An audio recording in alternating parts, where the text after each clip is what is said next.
Breaking news చూస్తున్నాం. Japan ని భారీ భూకంపం వణికించింది. రిక్టర్ స్కేల్ పైన 6.7 తీవ్రతతో ఈ భూకంపం నమోదైంది. దీంతో ఒక్కసారిగా అలలు ఎగిసిపడుతున్నాయి. సముద్ర భూగర్భంలోనే ఈ భూమి కంపించడంతో టెక్టానిక్ ప్లేట్స్ లో కదలికల మూలంగానే భూకంపం వస్తుంది, అందరికి తెలిసిందే. అయితే జపాన్ లాంటి ప్రాంతాల్లో ఈ టెక్టానిక్ ప్లేట్స్ అనేవి కూడా చిన్నవిగా ఉంటూ ఉంటాయి. ఎందుకంటే ఐలాండ్స్ ఎక్కువ, సుమారుగా 1000కి పైగా ఐలాండ్స్ ఉన్నాయి. సో అటువంటి దాంట్లో ఇప్పటివరకు జపాన్లో 1500 సార్లు భూమి కంపించిందట. 1500 సార్లు భూమి కంపించింది. అది పెసిఫిక్ రింగ్ ఆఫ్ ఫైర్ అనేటువంటి కూడా ప్రాంతంగా చెప్తూ ఉంటారు జపాన్ అనేది. సో దాంట్లో 4 మేజర్ టెక్టానిక్ ప్లేట్స్ ఉన్నాయి, 4 మేజర్ టెక్టానిక్ ప్లేట్స్ ఉన్నాయి. సో మొత్తం ఆ 4 మేజర్ టెక్టానిక్ ప్లేట్స్ మొత్తం కదలికల నేపథ్యంలోనే ఈ భూకంపం సంభవిస్తూ ఉంటుంది. Pacific plate, Philippine sea plate, Asian plate and North American plate. So ఇవన్నీ కూడా కదలికలు. ఈ కదలికల మూలంగానే ఇప్పుడు భూమి కంపించింది. ఎగ్జాక్ట్గా ఇప్పుడు ఈ భూకంపం సంభవించింది ఇవాటే ప్రిఫెక్చర్ అనేటువంటి ప్రాంతంలో 70 కిలోమీటర్ల దూరంలో, 70 కిలోమీటర్ దూరంలో సముద్రంలో ఈ భూమి కంపించింది. దీని ప్రభావంతో ఇప్పుడు పెద్ద ఎత్తున సునామీ హెచ్చరికలను కూడా జారీ చేశారు. తీర ప్రాంత ప్రజలను అలర్ట్ చేశారు. సో ఎగ్జాక్ట్గా మన టైమింగ్ ప్రకారంగా 1:40 సమయానికి as per Indian standard timing ప్రకారంగా 1:40 సమయానికి ఈ భూకంపం సంభవించింది. యాజ్ పర్ జపాన్ టైమింగ్ ప్రకారంగా 5:15 సమయానికి అక్కడ ఈ భూకంపం సంభవించింది. మన విజువల్లో చూస్తున్నట్టుగా భూకంపం సంభవించగానే తీర ప్రాంతం వెంబడి ఉన్నటువంటి పలు ఇళ్లలోకి, నివాసాల్లోకి, హోటల్స్లోకి భారీగా ఆ సముద్రపు నీరు చేరుకుంది. సో అక్కడ కార్లు ఒకదాన్ని ఒకటి తాకడం, వణికిపోవడం, ఆ రోడ్ అంతా కూడా బ్లాస్ట్ అలా ఊగడం మనం చూస్తూ ఉన్నాం. సో ఎక్కడ చూస్తున్నా ఒక హైలైట్ నెలకొంది. సో జపాన్లో తరచుగా భూకంపాలు వస్తూనే ఉంటాయి. జపాన్లో ఎప్పుడు చూసినా కూడా భూకంపానికి సంబంధించి అలర్ట్స్ జారీ అవుతూనే ఉంటాయి. సో చూడండి, అలలు ఎగిసిపడుతున్నాయి. సో సునామీ హెచ్చరికలు జారీ చేశారు. సో ఇది ఏకంగా పసిఫిక్ కోస్టల్ లైన్ కూడా టచ్ చేసే అవకాశం ఉంది. దీని ప్రభావంతో మిగిలిన ప్రాంతాల్లో కూడా కొంత అలర్ట్స్ జారీ చేశారు. There were no abnormalities. ఇప్పటివరకైతే ఎటువంటి అబ్నార్మాలిటీస్ అంటే క్యాజువాలిటీస్ నమోదు చేయలేదు. ఇంకా అఫీషియల్గా అనౌన్స్ చేయాల్సి ఉంది. So Onagawa nuclear power plant operated by Tohoku electric power company. So అక్కడ ఎటువంటి అబ్నార్మాలిటీస్ అంటే ఒనగావా న్యూక్లియర్ పవర్ ప్లాంట్లో ఈ భారీగా భూకంపం కారణంగా కొంత పగుళ్ళు లేకపోతే విధ్వంసం జరిగిన తెలుస్తోంది. అక్కడ ఎటువంటి క్యాజువాలిటీస్ అయితే నమోదు కాలేదు ఇంకా. సో 6.7 మ్యాగ్నిట్యూడ్తో ఇప్పుడు భూకంపం సంభవించింది. సో ఇది తరచుగా జపాన్లో వచ్చినటువంటి భూకంపంలో ఇది ఒక సహజమైనటువంటి భూకంపంగానే చూడాలి. సో ప్రజెంట్ భూకంపానికి సంబంధించిన విజువల్స్ మనం చూస్తున్నాం. ఎక్కువగా సముద్రపు అలలు ఎగిసిపడడం, తీరం ప్రాంతమైనటువంటి ప్రాంతాన్ని మొత్తాన్ని కూడా అక్కడ నీళ్లు ముంచెత్తడం, అలలు ఎగిసిపడడం ఇవన్నీ కూడా జరుగుతూ ఉన్నాయి. సో కరెంట్ సిచ్యువేషన్ ఇది జపాన్లో. సో జపాన్ ఎప్పుడు చూసినా కూడా భూకంపం బారిన పడుతూనే ఉంటుంది. So highest magnitude of earthquake recorded in Japan is 9.1 భూకంపం, 9.1 తీవ్రత భూకంపం సంభవించింది టోకు ప్రాంతంలో. సో ఇప్పుడు ఈ భూమి కంపించింది సుమారుగా హోన్షు ప్రాంతంలో ఈ భూమి కంపించింది ఇవాటే ప్రిఫెక్చర్ దగ్గర. సో ఇప్పటికీ ఈ తీవ్రత కనిపిస్తోంది. సునామీ హెచ్చరికలు జారీ చేశారు, ఎక్కడికక్కడ హైలైట్ జారీ చేశారు. యునైటెడ్ యుఎస్ జియాలజికల్ సర్వే చెప్తున్న ప్రకారంగా 6.8 తీవ్రతతో నమోదైంది ఇది. The Japan metrological agency swiftly issued a tsunami advisory for the Iwate coastal line, warning of possible waves up to 1 meter high. A tsunami advisory has been issued. So ప్రస్తుతానికి tsunami హెచ్చరికలు జారీ చేశారంటే Japan metrological agency అధికారులు tsunami హెచ్చరికలు జారీ చేశారు. Advisory ప్రకారంగా తీరం ప్రాంతమైనటువంటి ప్రజలను మొత్తాన్ని కూడా అక్కడ నుంచి ఎవాక్యువేట్ చేయించారు. సో ఈ ఏజెన్సీ అధికారులు చెప్తున్న ప్రకారంగా అక్కడ అలలు ఎగిసిపడే అవకాశం ఉంది. సుమారుగా 3 మీటర్ల ఎత్తు వరకు అలలు ఎగిసిపడే అవకాశం ఉంది. సో వెంటనే అక్కడ నుంచి ఎవాక్యువేట్ చేసి వెళ్ళాలని చెప్పి అలర్ట్ జారీ చేశారు. ప్రస్తుతానికి అక్కడ ఎమర్జెన్సీ సిచ్యువేషన్ తలపిస్తోంది. ఒక హై అలర్ట్ జారీ చేశారని చెప్పాలి. సో గతంలో కూడా ఇదే మాదిరిగా భూకంపాలు సంభవించాయి. సో మీకు కొంత తీవ్రతను బట్టి చెప్పే ప్రయత్నం చేస్తాను. 2011లో 9.0 తీవ్రతతో భూకంపం నమోదైతే సుమారుగా 18,000 మంది మరణించారు. దానికంటే సెకండ్ కేటగిరీలో నమోదైనటువంటి భూకంపం చూస్తే కనుక 8.0 తీవ్రతతో సుమారుగా 105,000 మంది మరణించారు. సో 1923లో జరిగిన సంఘటన. సో వరుసగా ఇదే క్రమంలో మనం చూస్తే కనుక ఈ మధ్య కాలంలో వచ్చిన భూకంపంలో ఇది ద టాప్ మోస్ట్ హైయెస్ట్ భూకంపంగా తెలుస్తోంది. సో ప్రస్తుతం ప్రతినిధి సచిన్ సిద్ధంగా ఉన్నారు మరిన్ని అప్డేట్స్. సచిన్, సో ప్రెసెంట్ జపాన్లో భూకంపం అంటేనే అక్కడ తరచుగా వస్తుంది, ఇట్స్ హ్యాబిట్ లాగా అయిపోయింది జనానికి కూడా.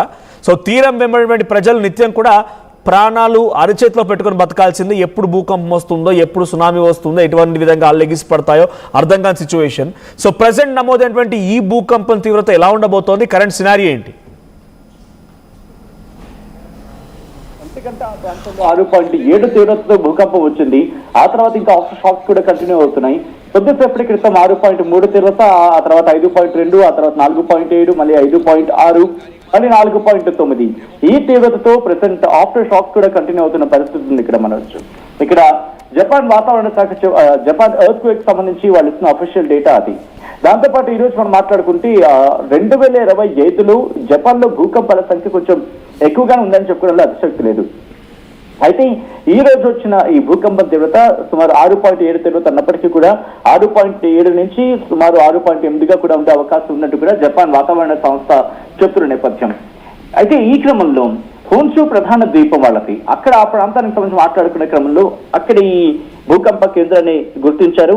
అయితే భూకంప కేంద్రాన్ని గుర్తించిన నేపథ్యంలో దాదాపుగా 10 నుంచి 30 కిలోమీటర్ల లోతులో ఈ భూకంప కేంద్రాన్ని గుర్తించినట్టుగా తెలుస్తోంది. భూకంపం తర్వాత ఇదే ప్రాంతానికి సంబంధించి అక్కడ సునామీ హెచ్చరికలు జారీ చేశారు. దాదాపుగా 1 మీటర్ అంటే 3 అడుగుల మేరకు 3 అడుగుల ఎత్తు వరకు అలలు అక్కడ వచ్చే అవకాశం ఉంది. కాబట్టి ఆ ప్రాంత నివాసితులు అంటే తీర ప్రాంతాల్లో ఉండే నివాసితులు ఎవరైతే ఉంటారో వాళ్ళందరూ కూడా అక్కడికి వెళ్ళకూడదు, అంటే తీరం ప్రాంతానికి వెళ్ళకూడదు.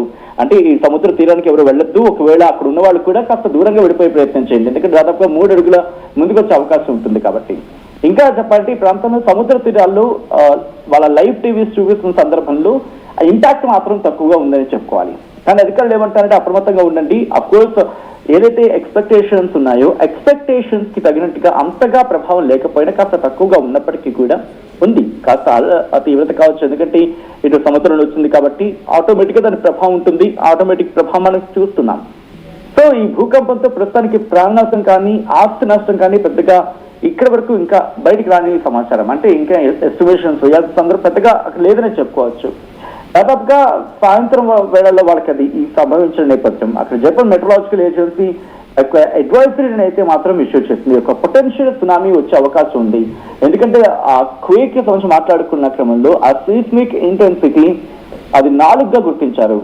ఇవాతే ప్రాంతానికి సంబంధించి ఇవాతేలోని 4 ప్రాంతాల్లో ఈ సీస్మిక్ ఇంటెన్సిటీని గుర్తించినట్టుగా జపాన్ వాతావరణ శాఖ చెప్పుకొచ్చిన పరిస్థితి. ఇంకా జపాన్ మెట్రలాజికల్ ఏజెన్సీ ఏం చెప్తుందంటే సునామీ అడ్వైజరీని జారీ చేస్తున్న నేపథ్యం 1 మీటర్ అంటే దాదాపుగా 3 అడుగుల ఎత్తు వరకు కూడా ఈ నార్థన్ కోస్ట్ లో అంటే ఉత్తర తీర ప్రాంతాల్లో ఈ అలల తాకిడి ఉండే అవకాశం ఉంటుందంటూ కూడా చెప్పుకొచ్చింది ఆ పరిస్థితి. ఇది ఒక గంట పాటు దీని ఇంపాక్ట్ ఉండొచ్చు అంటూ కూడా అక్కడ జపాన్ వాతావరణ శాఖ చెప్పుకొస్తోంది. పబ్లిక్ బ్రాడ్కాస్టర్స్ ఏవైతే ఉంటాయో అవి కూడా ప్రజలకు విజ్ఞప్తి చేయడం జరుగుతుంది. ఏంటంటే కనుక కోస్టల్ ఏరియాస్ ని తీర ప్రాంతాలకు దూరంగా ఉండండి.